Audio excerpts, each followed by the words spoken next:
আসসালামু আলাইকুম। প্রিয় শিক্ষার্থী, আশা করি তোমরা আমার কথা শুনতে পাচ্ছ। আমাদের আজকের অনলাইন ক্লাসে তোমাদের সবাইকে জানাচ্ছি স্বাগত।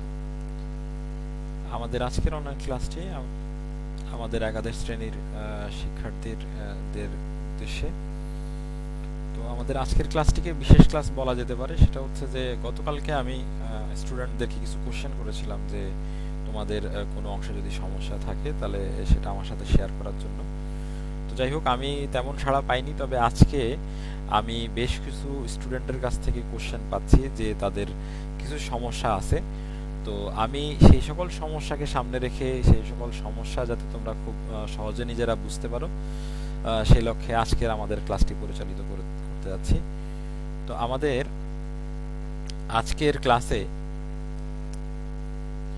আমরা চেষ্টা করব তোমাদেরকে তোমাদের যে সকল প্রশ্নগুলো আসছে সেই সকল প্রশ্নের একেবারে হাতে কলমে তোমাদেরকে সমাধান দেওয়ার জন্য। একই সাথে তোমাদের যদি আরও প্রশ্ন থাকে তোমরা অবশ্যই ক্লাসের মাধ্যমে আমাদেরকে জানাবে যে তোমাদের কোন কোন জায়গায় বুঝতে সমস্যা হচ্ছে।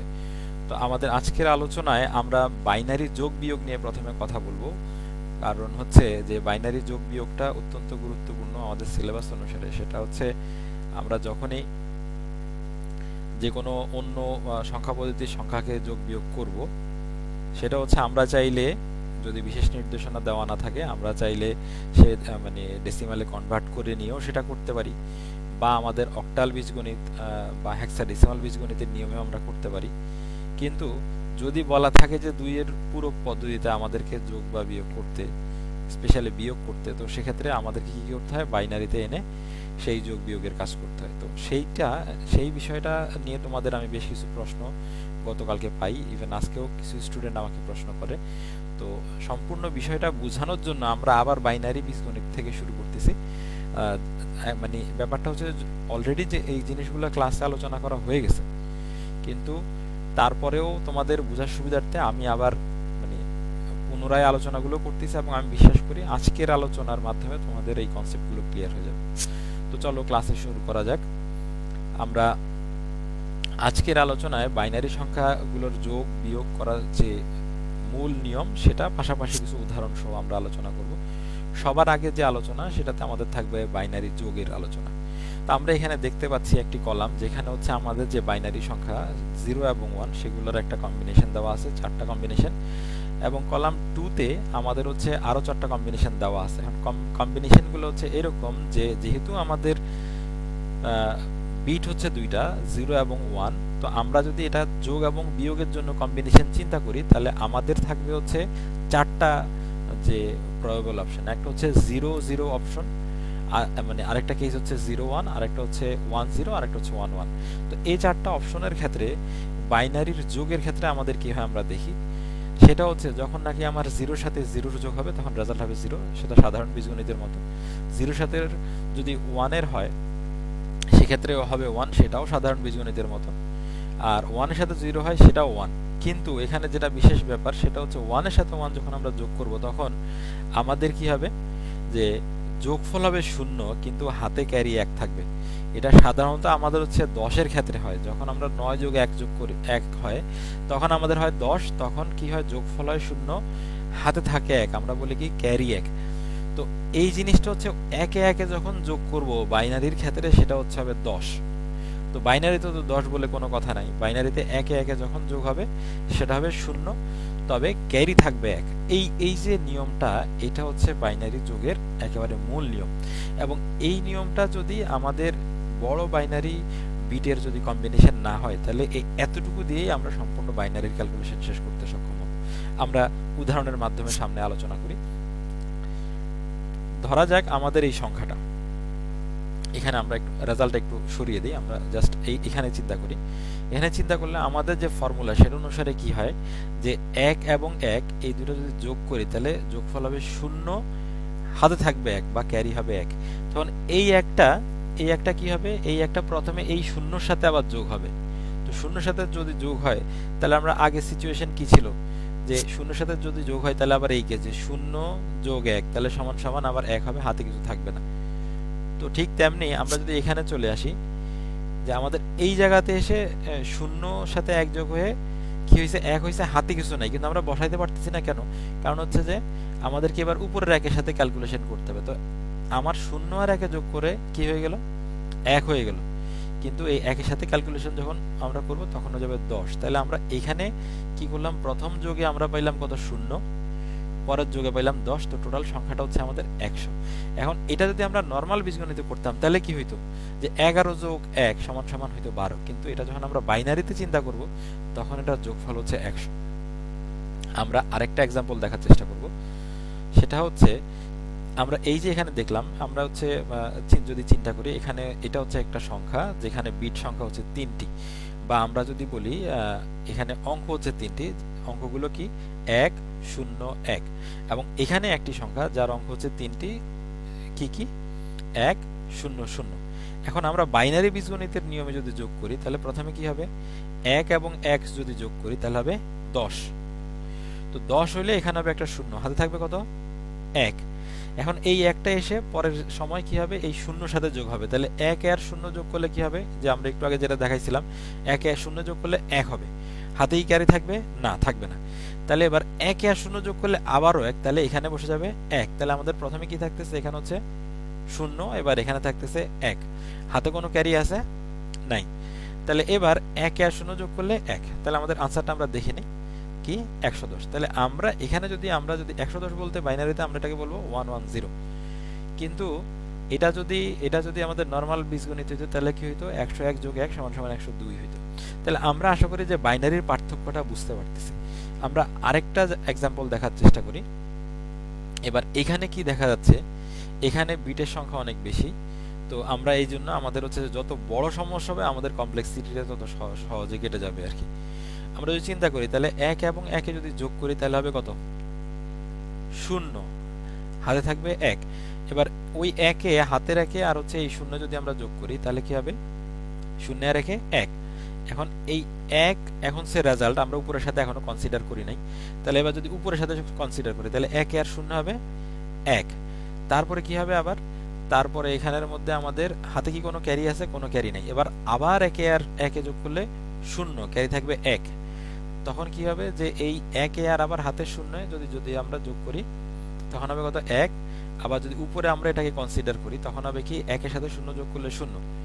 তারপরে আবার আমরা যদি পরের সংখ্যাটা নিয়ে আসি, আমাদের যেহেতু কোনো ক্যারি নেই, আমাদের যতক্ষণ পর্যন্ত উপরে কিছু না থাকবে ততক্ষণ পর্যন্ত ক্যারির প্রশ্নই আসে না। যেহেতু উপরে 0 থাকলে আমার রেজাল্ট 0 হোক আর 1 হোক, 0 সাথে যোগ করে ওইটা হাতের রেজাল্টটা বসে যাবে। আচ্ছা, তো এইভাবে করে যদি আমরা কন্টিনিউ করি তাহলে আমাদের রেজাল্ট কি আসবে, এটা কেন আসবে সেটা আমরা কিন্তু ব্যাখ্যা করছি। তাহলে আমরা একটু আগে যে বাইনারির মূল নিয়মটা দেখাইলাম, যে কি হয়, যে শুধুমাত্র 1 এবং 1 এর যোগ, অর্থাৎ দুইটা বিট, আমরা আরেকবার ফর্মুলাটা দেখাই, যে যে এই যে দুইটা অপশন, যে দুইটা সংখ্যার মধ্যে আমরা যোগ করব তার মধ্যে শুধুমাত্র 1 এবং 1 হওয়া ছাড়া যোগফল কোনো সময়, মানে এখানে খুব মজার বিষয়, 1 এবং 1 যোগ করলে যোগফল হবে 0, ক্যারি থাকবে 1, আর অন্য কোনো ক্ষেত্রে ক্যারি থাকবে না, অর্থাৎ হাতে কিছু থাকবে না। এই বিষয়টা মনে রেখেই আমরা হচ্ছে আমাদের ক্যালকুলেশন খুব সুন্দরভাবে করতে পারবো, এবং এর বাইরে যদি আমরা করি তাহলে আমাদের হচ্ছে মানে উত্তর ভুল হচ্ছে ধরে নেওয়া যাবে। আমরা পরের অপশনে চলে যাই, আমরা পরের আরেকটা এক্সাম্পল দেখি, যে এই এক্সাম্পলে আমাদের কি দেওয়া আছে, যে 1 এবং 1 যদি যোগ করি তাহলে কি হবে, 10।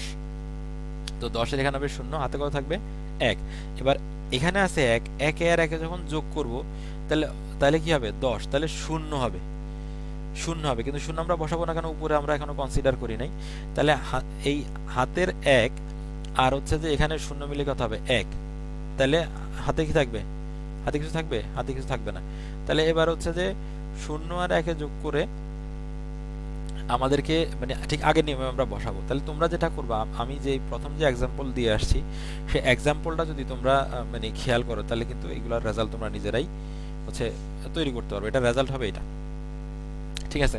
তো একইভাবে আমরা যদি এই অঙ্কটা সমাধান করি তাহলে আমরা যদি চিন্তা করি তাহলে কি পাবো, এই উত্তরটা পাবো। তো আমার ব্যাপারটা হচ্ছে এই ক্লাসগুলোতে আসলে আমাদের স্টুডেন্টদের ইন্টারেকশন খুবই প্রয়োজন, যে যখন আমি একটা প্রবলেম দিব তোমরা সাথে সাথে অঙ্কটা করে আমাকে যদি রেজাল্ট কমেন্ট সেকশনে যদি জানাও, তাহলে আমি সেটা দেখে তোমার প্রবলেম থাকলেও যদি তুমি কেন এটা মনে করছো, কেন তোমার ভুল হয়েছে, তখন আমার এক্সপ্লেইন করার সুযোগ থাকে।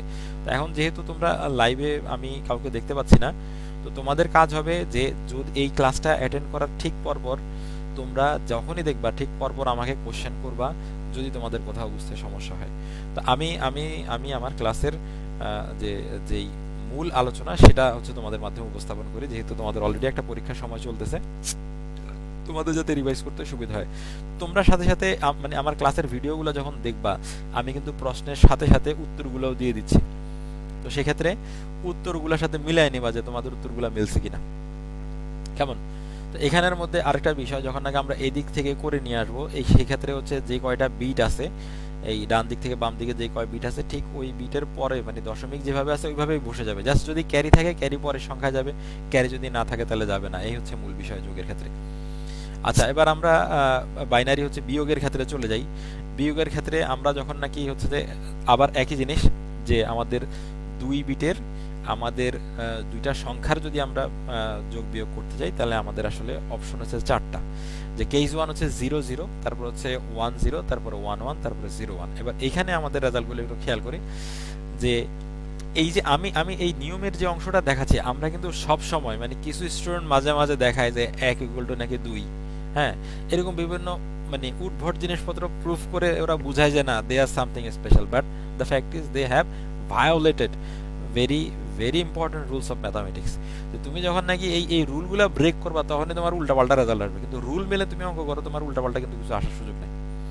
এখন এই মানে ভিডিওটা হচ্ছে খুবই বেসিক, যে এইটা তুমি যদি না বুঝো তুমি জীবনও বাইনারি যোগ বিয়োগ বুঝবা না, আর এটা যদি তুমি না মেনে করো তাহলে তোমার জীবনও বাইনারি যোগ বিয়োগের অঙ্ক মিলবে না।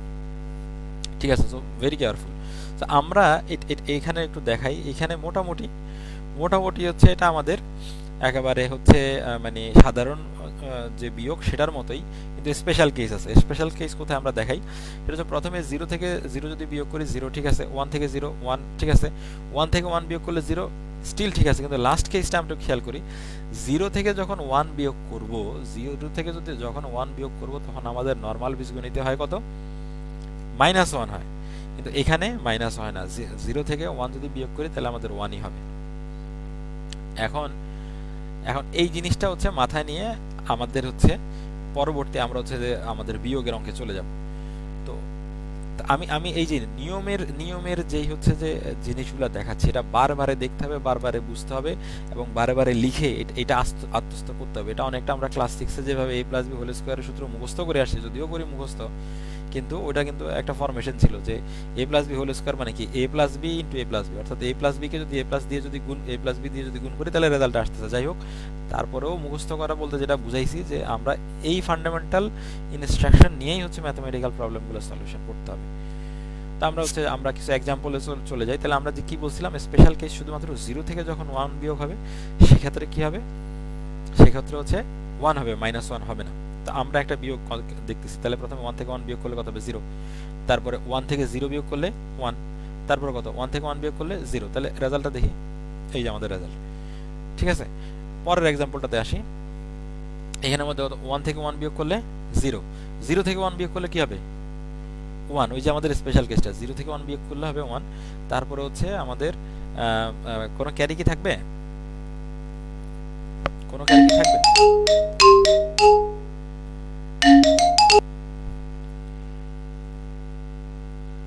আচ্ছা কোনো ক্যারির বিষয় নাই।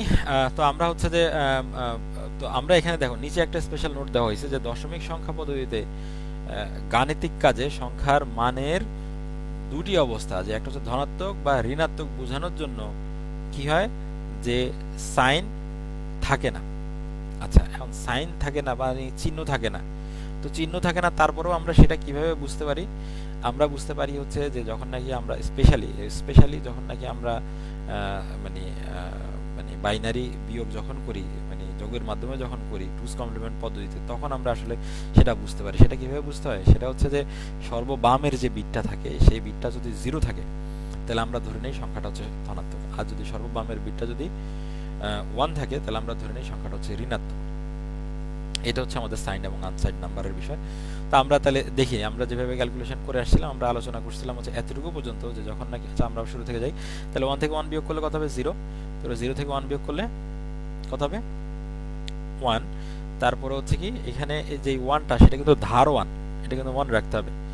তো তারপরে আমাদের আবার পরের সংখ্যার সাথে উপরের সংখ্যা মিলাই নিয়ে আমাদের যখন এই ক্যালকুলেশনটা করবো আমাদের রেজাল্ট থাকবে হচ্ছে এই যে 10। এখন পরের এক্সাম্পলে যাচ্ছি আমরা, কিন্তু আমরা আগের জায়গাটা একটু ব্যাখ্যা করে নিই যে 10টা কিভাবে হইল। মানে এটা এই জায়গাটার মধ্যে, ঠিক এই জায়গাটার মধ্যে একটা ভালো কনফিউশন তৈরি হওয়ার সুযোগ আছে। সেই জন্য আমি এই জায়গাটা যেভাবে বলতেছি এই জায়গাটা কিন্তু বুঝতে হবে খুব ভালোভাবে। এই জায়গাটা খুব ভালোভাবে বুঝতে হবে। যদি এই জায়গাটা বোঝা যায় তাহলে হচ্ছে যে আশা করি আর সমস্যা থাকবে না। আমি এই জায়গাটা বলছি, দেখো আমাদের এখানে যে 1 মাইনাস 1 0, ওকে 0 মাইনাস 1 মানে 1, কিন্তু এই 1টা আমাদের নর্মাল বীজগণিতের নিয়মে কি ধরনের 1 হয়? -1 কিন্তু। এখন এই -1 মানে কি? ধার 1। আমরা যখন নাকি 1 প্লাস 1 ইকুয়াল টু 0 বসাচ্ছি, 1 প্লাস 1 ইকুয়াল টু যখন 0 বসাচ্ছি হাতে এক বলতেছি, এটা কিন্তু +1। কিন্তু এখানে 0 মাইনাস 1 ইকুয়াল টু যখন নাকি আমরা এখানে 1 বসাচ্ছি, কিন্তু এটা হচ্ছে ধার 1, মানে আমার ঋণটা কিন্তু রয়েই গেছে। সাপোজ এটা হচ্ছে আমার ঋণ এবং এটা হচ্ছে আমার মানে নিজের পকেট, যে ঠিক আছে আমার কাছে ব্যালেন্সে যা আছে, তো আমি ব্যালেন্সে কিছুই নাই, আমি ঋণটা পরিশোধ করতে পারি না। এখন ঋণ 1 তো থেকেই গেল, মানে 1 টাকা ঋণ থেকে গেল। সাপোজ আজকে একজনের কাছ থেকে আমি 1 টাকা ধার নিলাম, তো সন্ধ্যাবেলা তাকে দিতে হবে। এখন তাকে আমি দেওয়ার সময় পকেটে হাত দিয়ে পকেটে কিছু নেই, মানে 0 আছে, তাহলে তো ধারটা থেকে গেল, ঠিক না? এখন এই যে ধার 1 আছে, এই ধার 1টা এবার পরের সংখ্যার এখানে চলে আসবে, পরের সংখ্যার এখানে চলে এসে এবার এটার সাথে এটা ক্যালকুলেশন হবে। তো এক এখানে ছিল, তখন 1 মাইনাস 1 ইকুয়াল টু কত? 0, আর তারপর 1 মাইনাস 1 ইকুয়াল টু 0, সো সামনে আর কিছু নাই। তাহলে এখানের মধ্যে কিন্তু আমরা চিন্তা করতে পারতাম, যদি আমরা এই এই এই জায়গাটা যদি আমরা ক্লিয়ার না বুঝি, তাহলে আমরা নরমালি কি করতাম, যে তাহলে 1 মাইনাস 0 ইকুয়াল টু 1, তারপর 1 মাইনাস 1 ইকুয়াল টু 0, তাহলে আমাদের কিন্তু উত্তরে কি চলে আসতো? ভুল চলে আসতো। তো এই জায়গাটা বুঝতে হবে। আমার যখনই 0 মাইনাস 1 কেস শুরু হবে, তো তখন আমরা কি করব? ধার 1 ক্যালকুলেট করব এবং পরবর্তীতে যে 1 রেজাল্ট আসবে, সাপোজ হচ্ছে কি যেখানে 1 মাইনাস 0 করলে 1 আসে, কিন্তু এই 1টা আমার ধার 1 এর থেকে মাইনাস হয়ে এখানে 0 চলে আসছে, ঠিক আছে? এই এই যে এই এই অর্থাৎ এই 4 বিটের মধ্যে এই দ্বিতীয় এবং তৃতীয় বিটের মাঝখানের ক্যালকুলেশনটা বুঝতে পারলে বিয়োগ বোঝা শেষ, ঠিক আছে? তো এইভাবে তোমরা আশা করি সামনে সবগুলাই হচ্ছে সলিউশন করতে পারো। আমরা যেমন এখানেও আসি, যেমন হচ্ছে 0 মাইনাস 1 1, কিন্তু কোন ধরনের 1? ধার 1। তো এখন ধার 1 আবার এটা আবার দার 1 না, নট হচ্ছে যে গেটকিপার, এটা হচ্ছে ধার, ঋণ, লোন 1, ঠিক আছে? তো এখন আমার হচ্ছে ধার 1 আছে, মানে কি? মানে লোন 1 টাকা হচ্ছে আমার লোন রয়ে গেছে। তাহলে এবার আমি 0 মাইনাস 0 ইকুয়াল টু 0, তো ওই 0 থেকে আমি যদি ওই ধার 1টাকে মানে 1কে যদি আবার মাইনাস করি, তাহলে আবার কি? আবারও 1 এখানে থাকতেছে, কিন্তু এটা কোন 1? ওই যে যে ঋণটা ছিল সেই এক। তা এবার আমার কি হচ্ছে যে তোমার হচ্ছে 1 মাইনাস 1 ইকুয়াল টু 0, তাহলে আবারও ধার ওইটা রয়ে গেছে, তাহলে আমি আবার এখানে 1 বসাইলাম, কিন্তু এবার শেষবারের মতো বিয়োগ করে এবার 1 মাইনাস 0 মানে 1 আসবে, কিন্তু ধার যেহেতু আমি পরিশোধ করি নাই, এইবার 1 আসার পরে ওই 1 এর সাথে 1 এর মাইনাস হয়ে গিয়ে মানে 0 বসে যাবে। সো আমার এই চতুর্থ বিটটা 0 হয়ে গেছে, অর্থাৎ ধারটা পরিশোধ করার পর্যন্ত ওই ধারটা ক্যারি করে সামনে চলে আসছে। তো এই 2 নাম্বার এবং 3 নাম্বার অঙ্কের ভিতরে যে চেঞ্জটা, এতটুকু যদি বোঝা যায় তাহলে বিয়োগে আর কোনো সমস্যা থাকার কথা না। আমরা একটু দ্রুত যাচ্ছি, তোমাদের মানে জাস্ট টেকনিকে যেখানে চেঞ্জ, এগুলোও তোমাদের পারার কথা, এগুলো তোমাদের এসডব্লিউ থাকবে। আমি একই সাথে উত্তর দেখায় দিচ্ছি, তোমরা বাসায় মিলায় নিবা। মিলায় নেওয়ার পরে যদি কোনো কনফিউশন থাকে, কোনোটা যদি উত্তর না মিলে, তাহলে আমাকে দেখাবা। আচ্ছা আচ্ছা, এই ছিল আমাদের মোটামুটি হচ্ছে যে আমাদের মানে যোগ এবং বিয়োগের বিষয়। এবার আমরা একটু স্পেশাল জায়গায় চলে আসি। এই যে আমরা যতটুকু পড়াইলাম এইগুলার ভিতরেই হচ্ছে আমি তোমাদের ভিডিওতে আমি টেনে দিছি কেন, তোমরা যখনই একটা অঙ্ক দেওয়া হবে তুমি উত্তর না দেখে ওটাকে পজ করবা, পজ করে তুমি নিজে নিজে উত্তরটা মিলানোর চেষ্টা করবা। মিলানোর পরে তুমি মানে তারপরে আবার রিপ্লে করবা, রিপ্লে করার পরে তারপর তুমি উত্তর যেটা দেখা যাবে সেটার সাথে মিলাই নেবে। এইভাবে সলিউশনগুলো করবা, ঠিক আছে? সব দেখা যাচ্ছে তার মানে এই না তুমি দেখে দেখে লিখে দিবা, ঠিক আছে? তারপরে স্পেশাল কিছু কেস পাওয়া গেছে যে স্টুডেন্টদেরকে যদি হোমওয়ার্ক দেওয়া হয়, ওরা বড় ভাইকে দিয়ে অঙ্ক করায়। তো তুমি যদি তোমার বড় ভাইকে দিয়ে অঙ্ক করাও, সলিউশন করো, তাহলে তো তোমার আর পরীক্ষা হইলো না, তোমার বড় ভাইয়ের পরীক্ষা হইলো, ঠিক না? তুমি শিখতেছো কিনা সেটা তো আর আমরা জানতে পারলাম না। যাই হোক, আমরা হচ্ছে তোমাদের জন্য তারপরে তাহলে আমরা এতটুকুতে যতটুকু আলোচনা করলাম সেটা হচ্ছে বাইনারি যোগ এবং বিয়োগের নিয়ম আলোচনা করলাম এবং কিছু উদাহরণ দিয়ে তোমাদেরকে বোঝানোর চেষ্টা করছি। আমি বিলিভ করি যে যে যতটুকু আলোচনা করছি অতটুকু যদি তোমরা মনোযোগের সাথে দেখো, বাইনারি যোগ বিয়োগের সমস্যা হওয়ার কথা না। এবার আমরা আরেকটা জিনিস একটু দেখাবো তোমাদেরকে, সেটা হচ্ছে যে এবার তুমি দুইয়ের পূরক পদ্ধতিতে তুমি কিভাবে হচ্ছে কাজ করবা, কেমন? দুইয়ের পূরক পদ্ধতিতে তুমি কিভাবে কাজ করবা সেটা নিয়ে হচ্ছে আমি একটু তোমাদের সাথে কথা বলবো।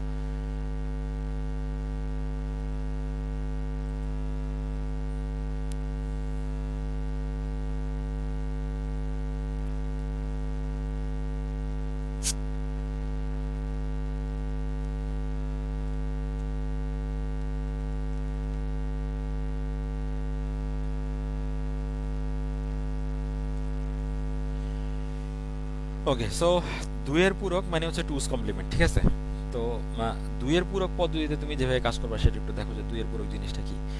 তোমাদেরকে ফার্স্টে একটু আমি ইনস্ট্রাকশন দিয়ে রাখি। দুইয়ের পূরকটা আমাকে তখনই গঠন করতে হবে যখন কিনা আমাকে ইনস্ট্রাকশনে বলা হবে যে দুইয়ের পূরক করতে।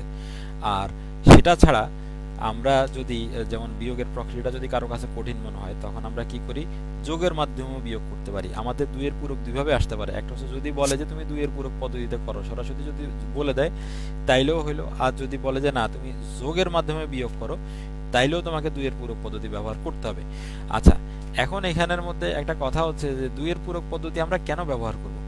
দুইয়ের পূরক পদ্ধতি যদি ব্যবহার করি তাহলে বিয়োগের কাজটাও আমরা যোগের মাধ্যমে করতে পারবো। তো বিয়োগের কাজটা যোগের মাধ্যমে করলে লাভটা কি হলো দেখো, লাভটা হচ্ছে এটা যে আমরা যেহেতু আমাদের যে কম্পিউটার বা আমাদের মোবাইল ডিভাইসেস অর্থাৎ ইলেকট্রনিক ডিভাইসে যখন নাকি আমরা সার্কিট ব্যবহার করব, তো এরকম আমরা জাস্ট দুইয়ের পূরক তো মাত্র শুরু, আমরা সামনে আরো জিনিস দেখব। মানে জটিল সার্কিটগুলোকে সিম্পলিফাই করে একটা সিঙ্গেল ইউনিট সার্কিট ব্যবহার করা হয়েছে, যাতে করে যে প্রসেসের সিমিলারিটির মাধ্যমে আমরা এক সার্কিট দিয়েই সব সার্কিটের কাজ করতে পারি। ঠিক আছে, এটার একেবারে চিন্তা ভাবনা শুরুটাই হচ্ছে দুইয়ের পূরকের পদ্ধতি থেকে, যে আমরা দুইয়ের পূরক পদ্ধতির মাধ্যমে কি করতে পারতেছি, আমরা যোগের মাধ্যমে বিয়োগের কাজ শেষ করতে পারতেছি। তাহলে আমি যদি যোগের জন্য একটা সার্কিট ডিজাইন করি, তাহলে বিয়োগের জন্য আরেকটা করতে হবে, গুণের জন্য আরেকটা, ভাগের জন্য আরেকটা। তাহলে আমার এগুলো আর করা লাগতেছে না, আমার বিয়োগের কাজটা আমি যোগের মাধ্যমে করতে পারি, একটা দিয়ে আমার দুইটার কাজ হয়ে যাচ্ছে, কেমন? তাহলে আমরা দুইয়ের পূরক কিভাবে গঠন করতে হয় সেটার যে বিষয়টা, যে দুইয়ের পূরক বলতে আসলে কি বোঝায় সেটা হচ্ছে আমরা এখানে দেখতে পাচ্ছি। সেটা হচ্ছে বাইনারি সংখ্যাকে যদি একের পূরক যদি আমরা তৈরি করি, একের পূরক মানে উল্টিয়ে লেখা। উল্টিয়ে লেখা কিরকম, যে বাইনারি বিট আমরা জানি দুইটা, কয়টা? দুইটা, 0 এবং 1। এখন এই 0 জায়গায় যদি আমি 1 লিখি এবং 1 এর জায়গায় যদি আমি 0 লিখি, তাইলে হচ্ছে আমার পূরক গঠন হয়ে গেছে। যেমন আমরা সেট অপারেশনের কথা বোধহয় মনে আছে তোমাদের। তো সেট অপারেশনে আমরা কি করতাম, যে আমরা যদি লিখি a এর কমপ্লিমেন্ট, সাপোজ আমি যদি একটা সেট লিখি, আচ্ছা আমি উদাহরণের জন্য তোমাদের সাথে দেখি শেয়ার করি।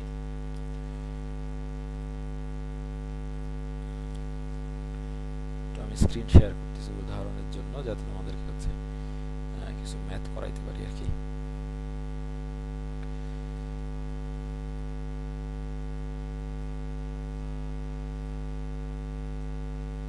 এক্সপ্লেনের সুবিধার জন্য আমরা হচ্ছে যে তোমাদেরকে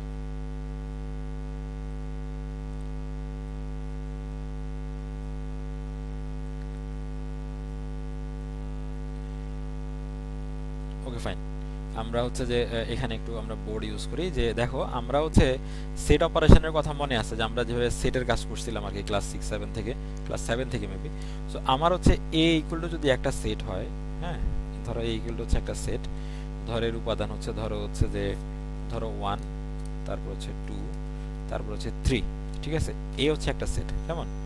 এবার আমার যদি ওখানের মধ্যে একটা সেট থাকে ইউ ফর হচ্ছে ইউনিভার্সাল সেট, তো ইউর উপাদান যদি এরকম হয় যে 0, 1, 2, 3, 4,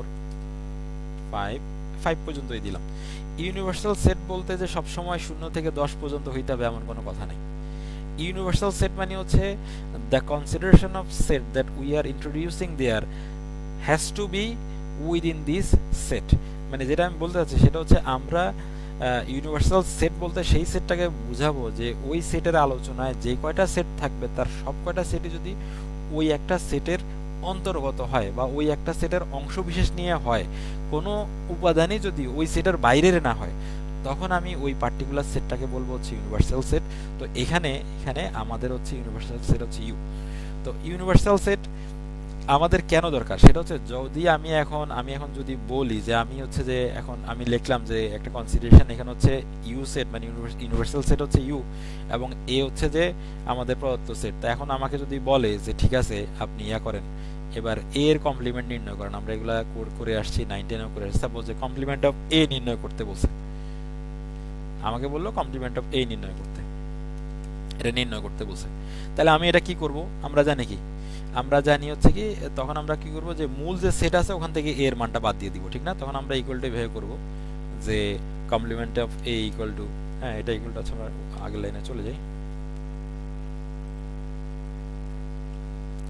তখন আমরা কিভাবে করব, আমরা করব কি complement of A equal to, আমরা লিখব এভাবে যে U minus A, U minus A এর মানে কি হইতো যে আমাদের হচ্ছে যে আমরা যদি আবার এখানে লিখি, যদি লিখি তাহলে হচ্ছে আমরা কি করতাম, ইকুয়াল টু হচ্ছে ইউ এর উপাদানগুলো লিখতাম, যেটা লিখছিলাম সেটা হচ্ছে 0, 1, 2, 3, 4, 5, এই সবগুলো ইউ এর উপাদান। ওখান থেকে আমরা কি করতাম, এ এর উপাদানগুলো বাদ দিতাম। এর মানে কি যে 1, 2, 3, ওকে ফাইন লিখলাম,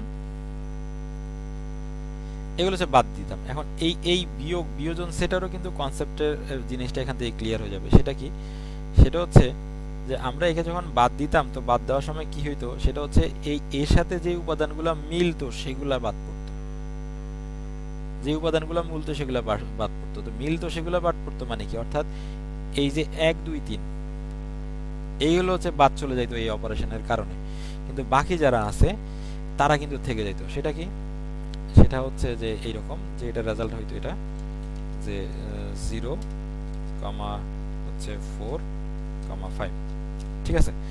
এইটা হয়তো আমার ইকুয়াল টু এটার রেজাল্ট, কেমন আমার এই যে আমার এটার রেজাল্টটা হয়তো কিন্তু হচ্ছে এটা, ঠিক আছে? আমার এই যে এইটা হয়তো কি এটার রেজাল্ট। তো এখন এটার মানে এটাকে যদি আমরা মানে এটাকে যদি আমি যদি আবার ভেন ডায়াগ্রামের মাধ্যমে দেখাইতে যাই, এটাকে যদি ভেন ডায়াগ্রামের মাধ্যমে যদি আমি দেখাইতে যাই, তাহলে আমি দেখাবো কিভাবে। সাপোজ হচ্ছে যে এই এরিয়াটা, এই টোটাল এরিয়াটা আমি ধরে নিলাম এটা হচ্ছে ইউ, আমি এটা গ্রিন করলাম। এই টোটাল এরিয়াটাকে আমি বুঝাচ্ছি হচ্ছে রেড করলাম, রেড সরি গ্রিন করলাম, গ্রিন করলাম। এই টোটাল এরিয়াটা হচ্ছে আমার, আমি ধরে নিলাম যে এটা হচ্ছে ইউ, ধরে নিলাম এই পুরো এরিয়াটার নাম হচ্ছে ইউ, এই পুরো এরিয়াটার নাম হচ্ছে ইউ।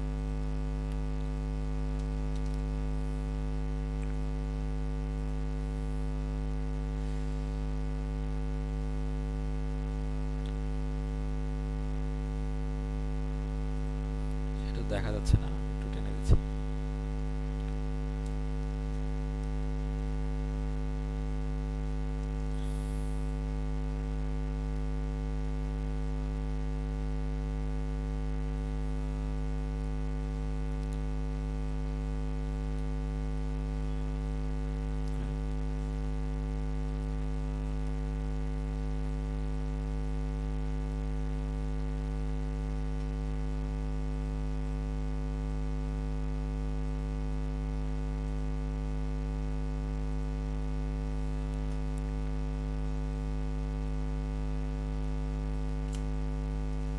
আচ্ছা, মানে মূল কথাটা হচ্ছে আমি দেখাচ্ছি এখানে, যে আমার এটা যদি ইয়া হয়,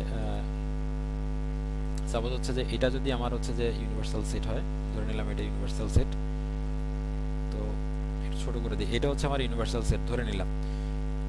তো এটা যদি ইউনিভার্সাল সেট হয়, আর এখানের মধ্যে যদি যদি আমাদের এটা যদি এ সেট হয়, ধরে নিলাম এতটুকু হচ্ছে আমার এ সেট, এ সেট যদি হয়, তাহলে আমি এ এর কমপ্লিমেন্ট বলতে আমরা কি বুঝবো, এ এর কমপ্লিমেন্ট বলতে আমি এই এরিয়াটাকে বুঝবো, অর্থাৎ সবুজ এরিয়াটাকে আমি বুঝবো এর কমপ্লিমেন্ট হিসেবে, ঠিক আছে? অর্থাৎ ওই এরিয়াটা বাদে, অর্থাৎ যা আছে তার বিপরীত। এখন আমাদের বাইনারিতে অপশনই আছে হচ্ছে দুইটা, অপশনই আছে হচ্ছে আমাদের দুইটা, একটা হচ্ছে কি, একটা হচ্ছে আমাদের 1 আর একটা হচ্ছে 0। তো যদি আমার 0-র আমরা যদি বিপরীত বলি, তাহলে 1 এর বিপরীত যদি বলি তাহলে হচ্ছে 0, কারণ কি আমাদের অপশনই আছে হচ্ছে দুইটা, ঠিক আছে? তো এখন এখন আমাদের তাহলে কি করতে হবে, সাপোজ আমি এখন হচ্ছে যে ওয়ান্স কমপ্লিমেন্ট ফার্স্টে বানাবো। টুস কমপ্লিমেন্ট বানানোর শর্ত হচ্ছে প্রথমে ওয়ান্স কমপ্লিমেন্ট বানাইতে হবে, অর্থাৎ 2 এর পূরক বানানোর শর্ত হচ্ছে কি প্রথমে আগে 1 এর পূরক বানাইতে হবে, 1 এর পূরক।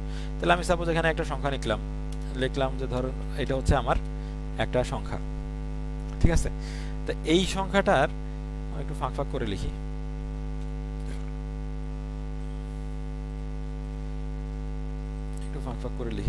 বোঝার সুবিধার্থে। ধরে নিলাম যে এটা আমার একটা র্যান্ডম বাইনারি সংখ্যা, এটা হচ্ছে ধরে নিলাম আমার একটা র্যান্ডম বাইনারি সংখ্যা। তো এখানে এই র্যান্ডম বাইনারি সংখ্যা এইটা হচ্ছে আমার একটা সাধারণ বাইনারি সংখ্যা। এখন এটার আমি কি করব, 1 এর পূরক তৈরি করব। হ্যাঁ, 1 এর পূরক তৈরি করব, 1 এর পূরক তৈরি করব আমি। তা 1 এর পূরক যদি তৈরি করি তাহলে জিনিসটা কি হবে আমরা দেখি। 1 এর পূরক, 1 এর পূরক হলে কি হবে, তাহলে আমাকে কি করতে হবে যে 1 এর পূরক মানে কি, আমি কি বলছি বিপরীত। তাহলে আমরা এখানের মধ্যে কি করতে হবে যে 1 এর বিপরীতে কি লিখতে হবে 0, 0 এর বিপরীতে আমাদেরকে লিখতে হবে 1, 1 এর বিপরীতে লিখতে হবে 0, 0 এর বিপরীতে 1 এর বিপরীতে আবার 0, আবার 0 এর বিপরীতে 1, আবার 1 এর বিপরীতে হচ্ছে 0, আবার 1 এর বিপরীতে হচ্ছে 0। এই যে রেজাল্টটা আসলো, অর্থাৎ এটার এই যে এখানে আমাদের এই যে 1 এর বিপরীতে আমরা 0 লিখলাম, তারপর আবার 1 এর বিপরীতে 0 লিখলাম, 0 এর বিপরীতে 1 লিখলাম, 1 এর বিপরীতে 0 লিখলাম, 1 এর বিপরীতে 0 লিখলাম, 0 এর বিপরীতে 1, আবার 1 এর বিপরীতে 0। এই যে লাইনটা আমরা পাইলাম, এইটা হচ্ছে আমাদের এই বাইনারি সংখ্যাটার, এটা হচ্ছে 1 এর পূরক সংখ্যা। এবার 1 এর পূরকের সাথে যদি আমরা 1 এর পূরকের সাথে যদি আমরা 1 যোগ করি, এবার যদি আমরা টুস কমপ্লিমেন্ট যদি বানাইতে চাই, এবার আমরা টুস কমপ্লিমেন্ট যদি বানাইতে চাই তাহলে কি করতে হবে, এবার আমরা হচ্ছে টুস কমপ্লিমেন্ট বানাবো।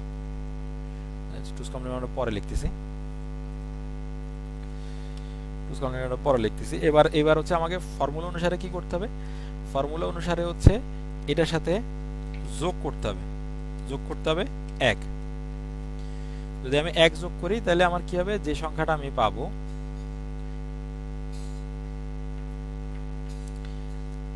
এক যোগ করলে আমি যে সংখ্যাটা পাবো সেটা হচ্ছে আমাদের হবে